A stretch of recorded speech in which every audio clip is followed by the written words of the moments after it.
recorded and posted to their online course library. Well, So, tell listeners, I'll introduce you and tell listeners about that, because I think that's maybe new since the last time we talked, or maybe, I don't know. well, it's part of our courses. Yeah. Yeah. We can talk Okay. about whatever you want. Okay.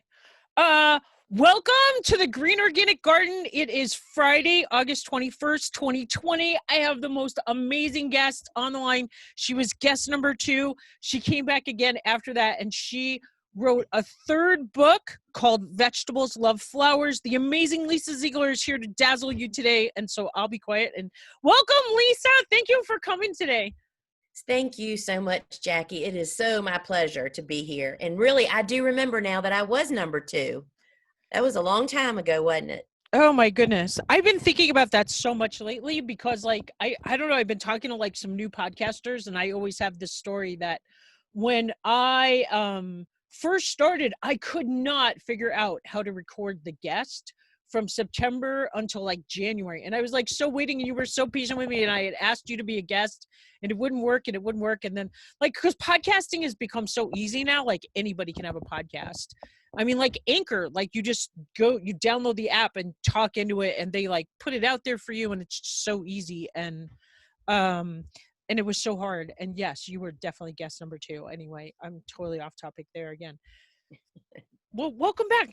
I do have a lot of new listeners since December, and so tell them a little bit about you, because maybe they haven't heard much about you. Sure, thanks. If you can So imagine. if you can't tell from my accent, I am kind of in the South. I'm on the coast of Virginia. I'm in southeastern Virginia, and I am an urban flower farmer.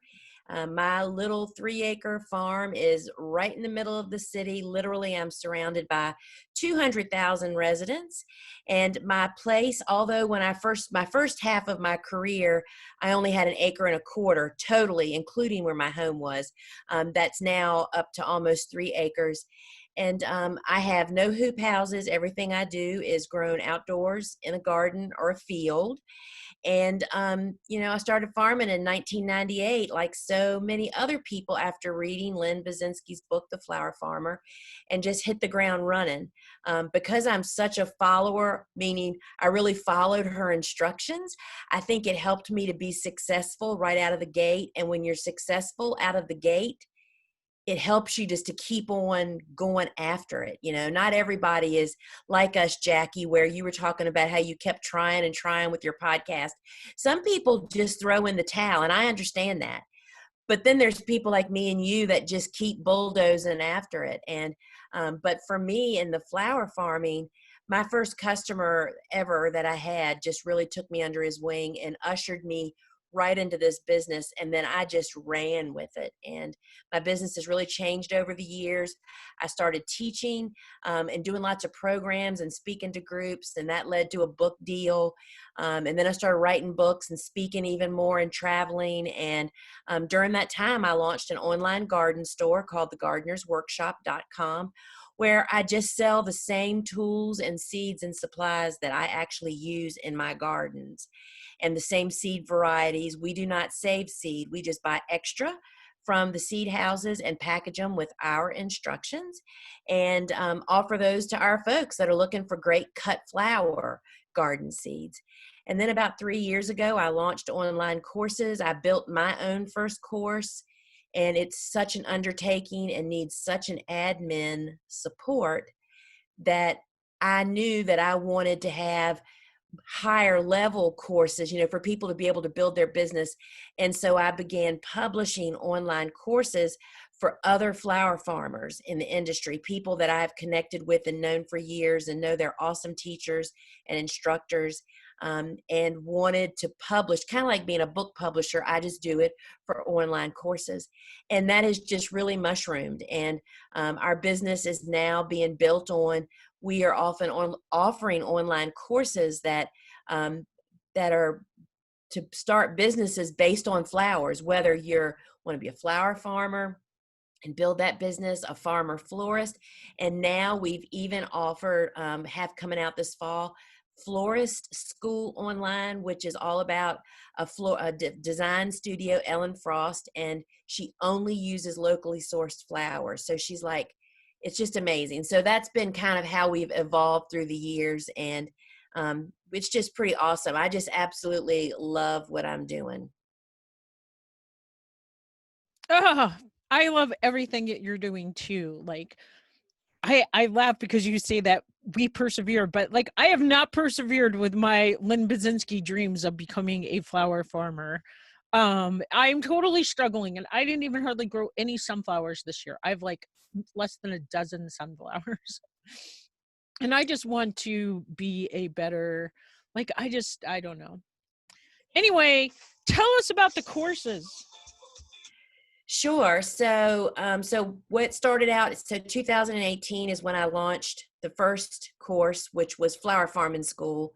And that was my course. And it was all about, I understand the importance of people learning how to start a business, because what people don't understand is every business is unique and it's hard. It's hard because there's a lot to do and learn, and flower farming is no exception to that. It's not just about growing the flowers. You've got to get your business foundation set up. So I knew that was going to be a good part of my course. And so my course, which is now referred to as Flower Farming School, the basics, annual crops, marketing, and more, really helps people to get all the nitty gritty of the business stuff out of the way. It's so simple when you know what to do. You know, it's like, yes, you need a business license. Yes, you have to charge sales tax if your state requires it. And this is how you do it. And this is what you have to have insurance. And so it's kind of like getting those things that people tend to put blinders on and don't even want to look at. We get that out of the way, and then we go to town showing people how they can get into flower farming, growing annuals, which is the biggest bang for your buck and the easiest and the lowest investment to get in on and to make the most money. And so I kind of immerse people in, here, let's get you started. Let's get you growing flowers. Let's teach you how to sell. Let's find some customers, learn how to harvest, learn how to run a farm, and the conditioning of the flowers, all those steps you need to get your business rolling. And then, okay, then let's start adding some of these high value crops.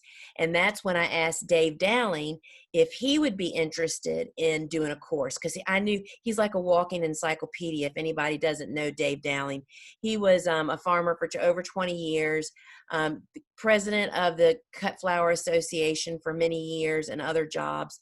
And he's just a wealth of information and experience. So he does a course called Flower Farming School, bulbs, perennials, woodies, and more. So he builds on what people have learned once they get their business started. This fall, we're adding yet another builder on that, and Steve and Gretel Adams of Sunny Meadow Flower Farms and from Ohio are actually doing a flower farming school course on growing cut flower crops in hoop and greenhouses, and that's going to be amazing. They're full-time farmers. They're the sweetest, cutest young couple ever, and they're doing it. You know, they have 17 houses, and they're growing out in the field as well, and they have quite a business going. So we kind of offer you every level. Some people don't even ever want to go past the basic. They just want to grow sunflowers, sell a few bouquets, add some money to the family coffers, and go on. Other people are looking to ramp their business up, and we're trying to provide it all. Then I started getting questions from our students saying, hey, we want to do weddings. So I knew exactly who I would ask if she was interested, and that was Jenny Love of Love and Fresh Flowers, because she was like the industry leader in the farmer florist world. I mean, she's in Philadelphia. She's doing tons of big and small weddings, very experienced, and her business savviness is amazing. I mean, I've listened to her course several times myself. She just has you just learn so much about organizing your business, whatever it is. So I knew that she would be a great addition.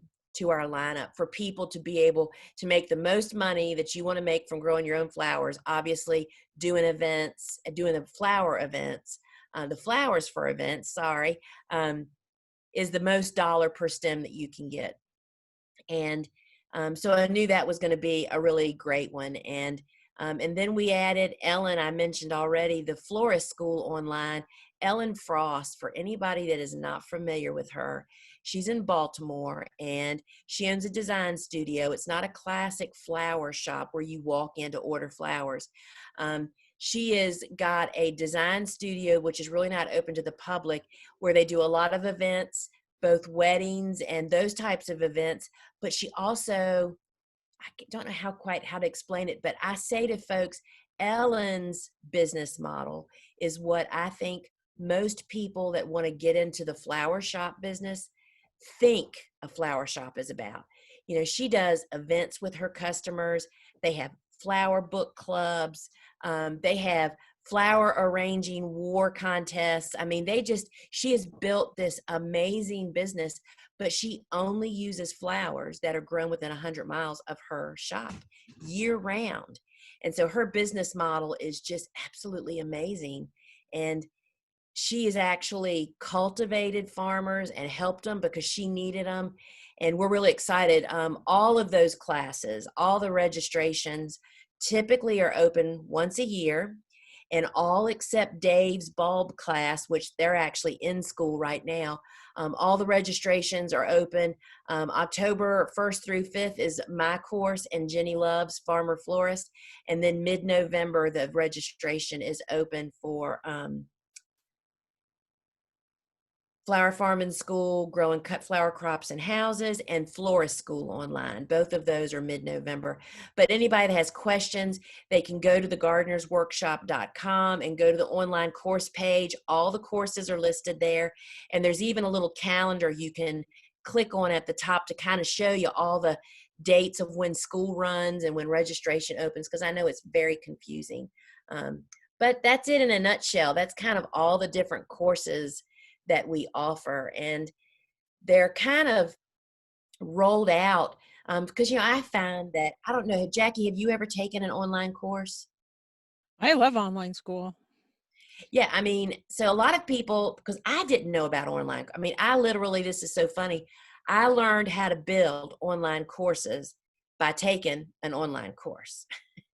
And I was so Yeah. nervous when I Did you first. take Amy Porterfield's No, course? I did not. I Whose did course not. did you take?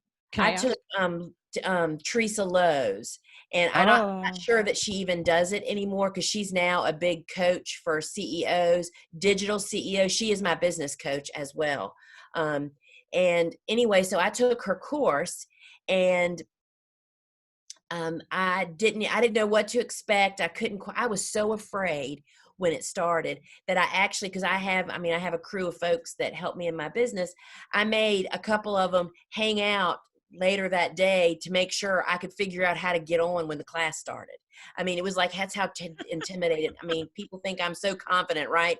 Don't do me in technology. I mean, I've learned a lot, but anyway, so because there's so many of us that haven't done it, so I like to always explain of how it kind of works. So first off, the first thing people need to know about online courses when they buy them from us anyway, is that when you buy a course from us, you have access for your lifetime. It's not like a one-time, just watch it and you're done and you have to buy it again. It's just like buying a book. But instead of picking the book up, you log in to your online course library and all of your classes. Like if you bought, we have people that have bought multiple of our courses, and when they go to their online library, all of those courses are right there for them, and you can watch them as many times and as often as you would like, as well as there's PDF downloads and there's tons of resources. And so our schools, we sell two types of courses. The first is on demand. Those are the courses when you go to our page. It's like, I think the first 3 or 4, you can buy them anytime. They're shorter courses, and you can buy them and watch them as much as you want, the same as with our schools. Then our school courses, registration and enrollment is only open once a year, typically for only 5 days. And then school starts about within a few weeks of registration, and school lasts 6 weeks. And that means that, let's just say if school started today, so that meant this morning when you got up, if you wanted to see school, you would log into your library, and lo and behold, there's a bunch of videos loaded in there for you to watch, as well as any resources. And then you have all week to watch them. And then at the end of the week, we offer, which I think is probably one of the most significant things that our students just really love, is we offer live Q&A sessions where the students hook up with their instructor and ask questions after watching their videos. And that happens every week with each new class for 6 weeks. And at the end of 6 weeks, your library is slammed full of a bunch of videos. We also record those live Q&As, and those are actually put into your library so you can go back and watch them. And something that is happening for my course currently, because we're now getting ready in October, that'll be my third class, the third year that I've done it. So the students this year will be able to watch both of the course Q&As from the previous years. So the content gets richer and richer. Wow. You know what I mean? It's like, because people ask great questions. And so I just really find that the content gets bigger and bigger, as well as the instructors actually add additional content to their course from year to year. And even the past students get access to that. So if you bought it 2 years ago, last year when I added stuff, the people from the year before get access. You know, I mean, it's all going into the same pot for everybody to look at. So we're excited. This year we're adding some really awesome new stuff to my course. One of them being, I think, is such a great opportunity, especially for starting out farmers. We're offering a photo library. That means that we're going to give you photos of different zinnias, of different sunflowers, so that if you're building your first website, you know, you're just starting your business and you don't have, I mean, that's a complaint that we hear from people. It's like, oh my gosh, No I want to build a, way.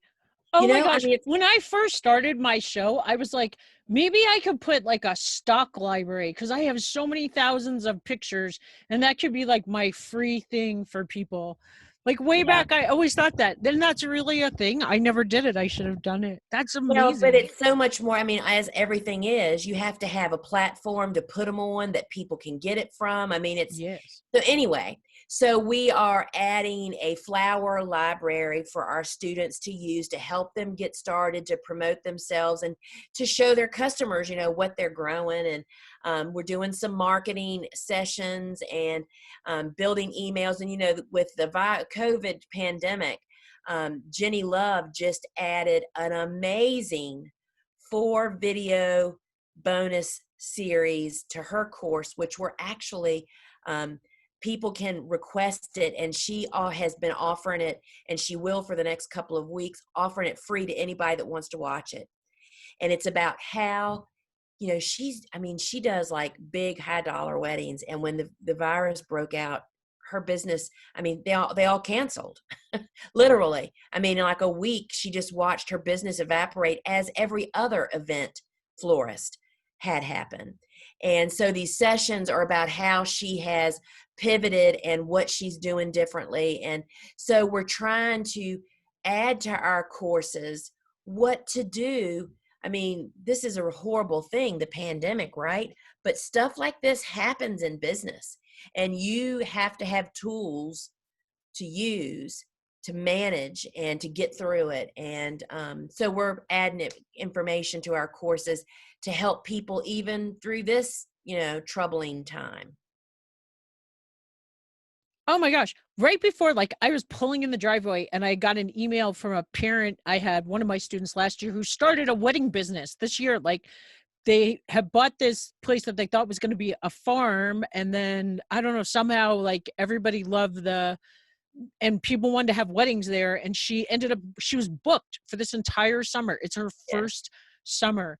And Oh, she said at the beginning it was horrible. And now at least they're having a few weddings, but it's very limited people and the cleaning. And she's like, oh my gosh, I am so exhausted. But she's young and they're pivoting. She also, like, when it first happened and they didn't know, she bought like dozens of like her goal, she went to school for animal agriculture. You know, she wanted to like have a Really. event, like they bought Livestock. it to be a cattle ranch, I think, and ended up with this wedding business this year. So in the beginning of the when school first got out, she was like, they were like, she's like constantly missing their kids, missing the hangouts because they're going to get 120 pheasants and 20, 50 ducks, and like they must have got 200 chickens, ducks, and they were going to do it organic. Plus, she still had the wedding. Oh, I just, people who can Yeah. pivot. But what the other thing I was going to say, so I've been listening to Jesse Frost's podcast, for the farmers, and he just had these people on talking about the biggest thing to their success was doing an incubator year and having an incubator year because they worked at this incubator farm and learned all the businesses and got all their marketing and all the things that you're teaching in practice at this already established farm. And then they're in their third year, but she said, but then to go to their first year at their actual own property, and they had so many of those pieces already in place that they could focus on building the infrastructure. But trying to build the infrastructure and learn the marketing and everything that you're talking about that you teach in 1 year by themselves would have been so hard. So I think this is awesome. I love your 6 year. I want to like ask you, like, maybe sometime when you're not like super busy, if you could look at my course and give me some advice, because I came out with this 6-week course called the Organic Oasis Masterclass, and I just have not had any luck getting people to sign up. And then I was thinking, well, maybe it's because it's 6 weeks and it's too long, but maybe not. I don't You know. need to take it's very deep. That's why I have 5 people that do admin Teaching. on my courses. Oh, It's big business. I mean, meaning that it's a lot of work to do all that needs to be done. I mean, they're answering emails every day from students, helping them with troubles. I mean, tech stuff, and yeah, it's very it's like detailed. going to college. Well, it's different. I mean, it's business. I mean, it's people just think, oh, you do it and put it online. Well, it's huge to market it. And then you have to support the platform, and people have troubles. And anyway, so yeah, it's crazy. Well, I love all these classes. It's so exciting. And I think like it's key if you're going to be successful. And like, so I'm the kind of person you were talking about in the beginning, maybe that just like wants to maybe take a few bouquets to the farmer's market or do some little stuff, or, oh, did I lose you? Or I hit a button. ideally, I want to just paint bouquets. But I love, like, I just want to have more flowers. So like, what kind of tips do you have for like people like me who maybe, I don't know if I'll ever be able to go to market, but Sure. And you don't have to. First off, we have a lot of people that take our class, my class, and Dave's really, that are just avid gardeners, people that want to ramp up their gardening game. However, I do have an on-demand course on my thegardenersworkshop.com called the Easy Cut Flower Garden, and it's really about having a really small cutting garden and how to maintain it, meaning to keep it producing lots of flowers all the time from the beginning to the end of the season. And when you add cool flowers into that, which is the cool season growing flowers, you can really have flowers for a really long time. You don't have to make this into a business. You can grow flowers for your own personal enjoyment. You know how many people we have that have gone through our school that are like growing flowers for, like you're talking about. One lady is in a painting club. Another person provides flowers for her church. Other people just give flowers away, or they just cut them and enjoy them and compost them. So, the problem is people grow too big of a garden. So my number one tip is to start very small. The Easy Cut Flower Garden is literally based on a 3 by 10, 3 feet by 10 feet garden. And that gives 1 to 2 handfuls of flowers a week. When you plant it with cutting gardens, the recommended cutting garden flowers, and then take care of it and treat it like a cutting garden. And that's what baits people into wanting to grow more, because they can't believe how much it produces from that little spot. And it's who can't take care of a 3 by 10 spot? It takes minutes every week, literally. And so you don't have to go big. So we have classes for gardeners and for people that want to build businesses. Uh, awesome. I'll have to check that out more. Starting with a 3x10, maybe that's my problem. I always try to go too big, and I'm Everybody, horrible you're at not trying to alone. take care of anything because my biggest struggle is always watering Yeah. and watering all the time. um well, what about like if people like me who also want to grow them for like the bees or for like the vegetables, like your book, Vegetables Love Flowers? Like, isn't there a point to like growing flowers just because it will help your neighborhood? And Sure. if you have So a vegetable garden? yeah. So what people don't realize, I mean, so the book Vegetables Love Flowers is not really about vegetables. It's about how flowers benefit vegetables. So the book is really about growing flowers, but it offers the tidbits of why you should grow flowers in your vegetable garden. First and foremost, is without a flower, there's nothing. You know, there's nothing for pollinators. I mean, all of the beneficial insects and creatures, and all the bees, native bees, they all need flowers. So without them, there's no reason for any of those creatures to be in or live or visit in your garden. Nature's workforce is far more powerful than anything we can reckon with. And it is much more efficient. It does a much better job. It works 24/7 where you can't.